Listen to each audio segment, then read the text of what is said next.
নমস্কাৰ বন্ধুসকল, আজি এই ভিডিঅ'টোলৈ আপোনালোক সকলোকে স্বাগতম জনাইছোঁ।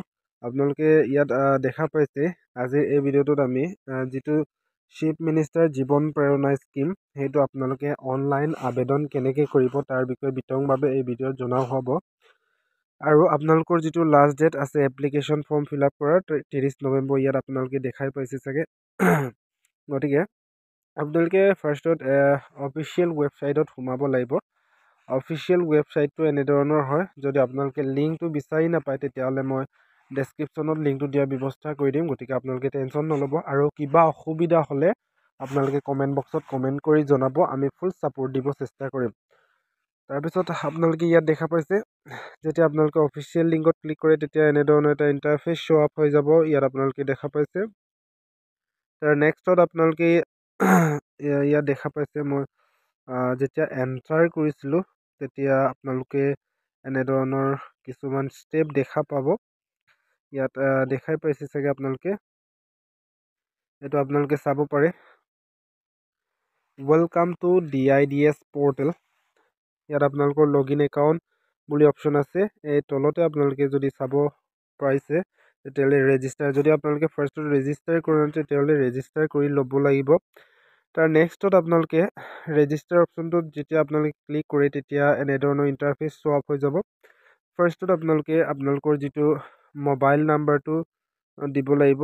মোবাইল নাম্বাৰটো আপোনালোকে ইয়াত এণ্টাৰ কৰি দিব লাগিব। তাৰপিছত এই একচেপ্ট পলিচি প্ৰাইভেচি পলিচি অপশ্যনত ক্লিক কৰি পিনি ৰিকুৱেষ্ট OTPত আপোনালোকে ক্লিক কৰি দিব লাগিব। তাৰপিছত নেক্সট আপোনালোকে যেতিয়া এইটো OTP চেণ্ড কৰি দিয়ে তেতিয়া OTPটো ইয়াত আপোনালোকে ভৰাই দি পিনি ছাবমিট অপশ্যনত ক্লিক কৰিব লাগিব।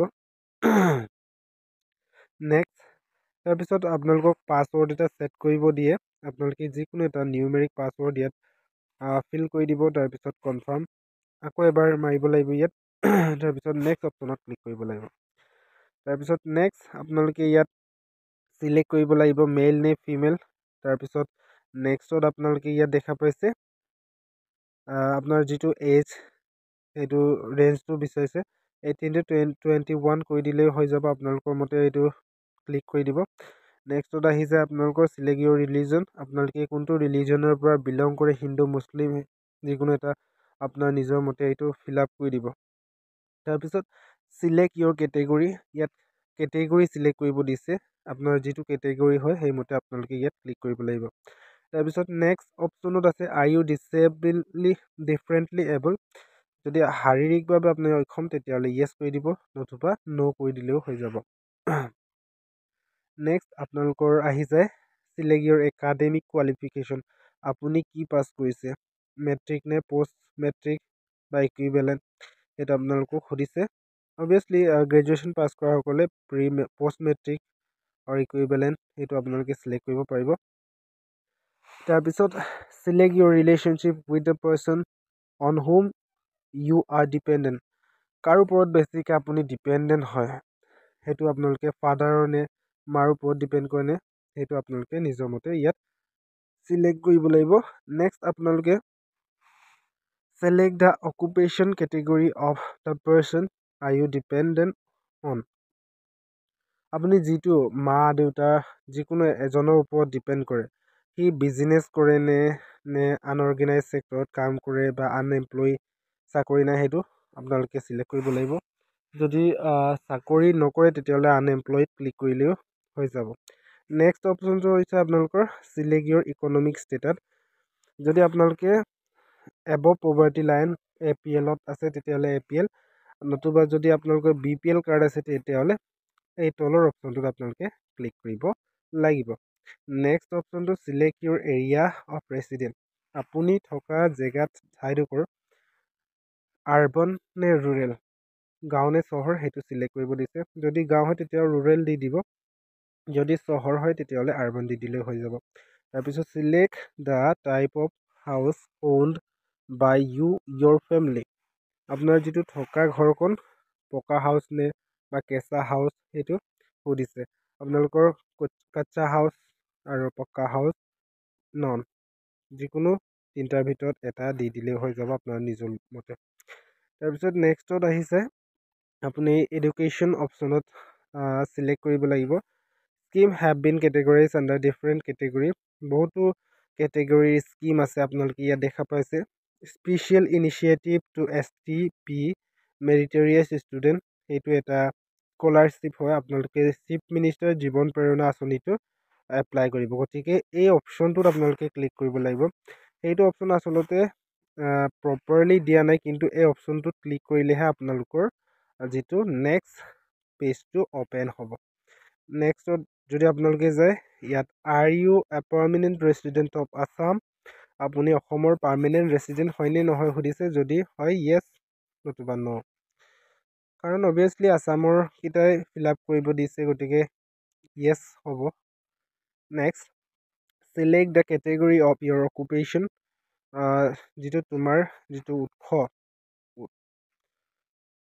অকুপেশ্যনটো বৃত্তিটো কি সুধিছে এমপ্লয়ী নে আনএমপ্লয়ী আপুনি চাকৰি কৰে নে নকৰে সেইটো সুধিছে যদি নকৰে তেতিয়াহ'লে আনএমপ্লয়ী দি দিলেও হৈ যাব next is any of your parent recognise as a contractor আপোনালোকৰ পৰিয়ালৰ বা ঘৰৰ কোনোবাই কণ্ট্ৰেক্টৰৰ কাম কৰে নেকি যদি কৰে য়েছ নতুবা ন আচলতে এইটো পাবৰ কাৰণে নয়ে বেছিকৈ কৰা হয় নতুবা যদি কণ্ট্ৰেক্টৰ হয় কিন্তু য়েছ দি দিব লাগিব যদি কণ্ট্ৰেক্টৰ নহয় তেতিয়া ন দি দিব next are you taking or have you taken the benefit of মুখ্যমন্ত্ৰী নিযুত মইনা আঁচনি নিযুত মইনা আঁচনিৰ আপোনালোকে সুবিধা লাভ কৰিছেনে যদি কৰিছে য়েছ নতুবা ন সেইটো আপোনালোকে নিজৰ মতে চিলেক্ট কৰি লৈ ল'ব নেক্সট আপোনালোকৰ is your family annual income greater than 10 lakh rupee আপোনালোকৰ যিটো এনুৱেল ইনকামটো 10 লাখৰ ওপৰ হয় নে নহয় সেইটো যদি হয় তেতিয়াহ'লে য়েছ নতুবা no are you are idea of your parent serving as a member of parliament MP বা MLA কোনোবা হয়নে যদি আপোনাৰ পেৰেণ্ট হয় তেতিয়াহ'লে য়েছ নতুবা ন নেক্সট আপোনালোকে are you graduated pass in 2025 এটা আপোনালোকক সুধিছে আপুনি গ্ৰেজুৱেট 2025ত পাছ কৰিছেনে কাৰণ যিসকলে গ্ৰেজুৱেশ্যন 2025ত পাছ কৰিছে সিহঁতেহে এইটো আঁচনিৰ বাবে এলিজিবল কেণ্ডিডেট হয় গতিকে অবভিয়াছলি য়েছ হ'ব তাৰপিছত এইটো আপোনালোকে দেখা পাইছে প্ৰচিড টু এপ্লাইৰ পিছত বেছি নাথাকে আৰু ইয়াত আপোনালোকে দেখা পাইছে ৰিক্ৰুইটমেণ্ট ডকুমেণ্টো ইয়াত দিয়া আছে এই দুটা ডকুমেণ্ট আপোনালোকে ৰেডি কৰি থৈ দিব আধাৰ কাৰ্ড আৰু গ্ৰেজুৱেশ্যনৰ চাৰ্টিফিকেট বা প্ৰভিজনেল চাৰ্টিফিকেট হ'লেও হৈ যাব তাৰপিছত প্ৰচিড টু এপ্লাইত গ'লে আপোনালোকে এনেধৰণৰ অপশ্যন শ্ব' আপ হৈ যাব ইয়াত আপোনালোকে এপ্লিকেণ্টৰ নাম লিখিব ফাদাৰ নেম লিখিব ডেট অফ বাৰ্থ জেণ্ডাৰটো চিলেক্ট কৰিব মেল ফিমেল মোবাইল নাম্বাৰ দি দিব আধাৰ নাম্বাৰ দি দিব ইমেইল আইডিটো দি দিব তাৰপিছত পান কাৰ্ডৰ নাম্বাৰ ইয়াত আপোনালোকে যিটো এনৰলমেণ্ট ৰেজিষ্ট্ৰেশ্যন নাম্বাৰ বুলি ইয়াত আছে গতিকে এইটো আপোনালোকে ভুল কৰিব পাৰে চাগে গতিকে এইটো যিটো আপোনালোকৰ প্ৰভিজনেল চাৰ্টিফিকেট গ্ৰেজুৱেশ্যনৰ তাত আপোনালোকৰ এছৰ পৰা আৰম্ভ হোৱা এটা নাম্বাৰ আছে ৰেজিষ্ট্ৰেশ্যন নাম্বাৰ অথবা এনৰলমেণ্ট নাম্বাৰ যিকোনো এটা দিব পাৰিব গতিকে সেইটো দি দিব তাৰপিছত আধাৰ কাৰ্ডটো দি পিনি আপোনালোকে ইয়াত ছাবমিট অপশ্যনত ক্লিক কৰিব লাগিব যেতিয়া আপোনালোকে ছাবমিট অপশ্যনত ক্লিক কৰে তেতিয়া আপোনালোকৰ যিটো ৰিচিপ্টটো জেনেৰেট হৈ যাব তাৰপিছত আপোনাৰ যিটো ফাৰ্ষ্টত একনলেজমেণ্ট নাম্বাৰটো আহি যাব গতিকে একনলেজমেণ্ট নাম্বাৰটো অহাৰ পিছত তলতে অপশ্যন এটা আহিব ডাউনলোড একনলেজমেণ্ট নাম্বাৰ বা ৰিচিপ্ট বুলি তাত আপোনালোকে ক্লিক কৰিব লাগিব ক্লিক কৰি পিনি আপোনালোকে ডাউনলোড কৰি পিনি এই যিটো কলেজত আপোনালোকে এই ৰিচিপ্টটো জমা দিব লাগিব গতিকে আজিৰ ভিডিঅ'টো এয়া আছিল আপোনালোকৰ চাই কেনেকুৱা লাগিল জনাবলৈ নাপাহৰিব আৰু যদি কিবা অসুবিধা থাকে তেতিয়াহ'লে কমেণ্ট বক্সত কমেণ্ট কৰি জনাব আমি ফুল ছাপোৰ্ট দিব চেষ্টা কৰিম আজিলৈ ইমানেই আকৌ লগ পাম নেক্সট ভিডিঅ'ত তেতিয়ালৈ ধন্যবাদ বাই বাই